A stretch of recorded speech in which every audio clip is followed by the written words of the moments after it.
RTS Info, Sandra Timmerli. Une rentrée réservée aux garçons en Afghanistan. 10 jours après la réouverture des universités, seuls les jeunes hommes étaient autorisés à reprendre le chemin du collège et du lycée ce matin.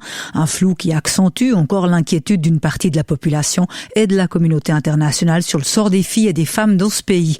L'UNICEF appelle le nouveau régime taliban à ne pas laisser les filles de côté. La France a rappelé hier ses ambassadeurs aux États-Unis et en Australie, une décision qui fait suite à l'annonce mercredi des États-Unis, de l'Australie et du Royaume-Uni voulant recourir à des sous-marins américains et non français pour contrer la Chine. Ce rapatriement des ambassadeurs français est une décision exceptionnelle, justifiée par la gravité exceptionnelle de cette décision, explique le chef de la diplomatie française, Jean-Yves Le Drian. L'ancien président algérien Abdelaziz Bouteflika est décédé hier à l'âge de 84 ans. L'ancien homme fort du pays a été chassé du pouvoir en 2019 après des manifestations massives contre sa volonté de briguer un nouveau mandat. Depuis sa chute sous la pression de l'armée et de la rue, celui que les Algériens appelaient familièrement Boutef vivait dans la solitude, retranché dans sa résidence médicalisée de Zeralda à l'ouest d'Alger, alors que ses proches étaient poursuivis en justice pour des accusations de corruption.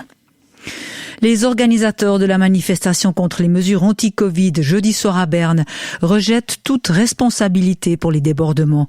Dans un communiqué publié cette nuit, ils affirment que les provocateurs, c'est le mot employé, qui ont secoué le grillage protégeant le palais fédéral, sont des personnes isolées qui n'appartiennent pas au Freiheitsstrichler.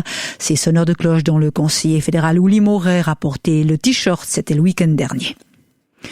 13 000 personnes au moins ont pris le départ ce matin à Mont-de-Marsan dans les Landes d'une manifestation pour défendre la chasse traditionnelle d'oiseaux et ceci au son de cornes de brume et de pétards.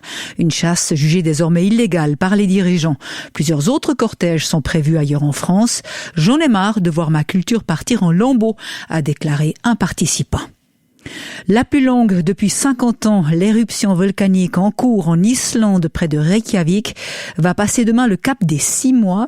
Entamée le soir du 19 mars dernier, l'éruption a déjà attiré 300 000 curieux et son attrait ne faiblit pas. Les visiteurs se pressent toujours pour l'admirer.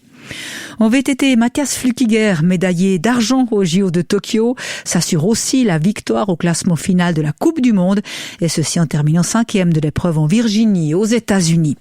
La météo avec une journée assez ensoleillée, des cumulus l'après-midi sur les reliefs, quelques averses possibles dans les Alpes.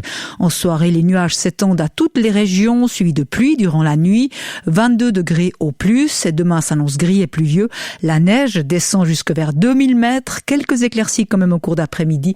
17 à 20 degrés, ça devrait s'améliorer mardi. Avec l'exposition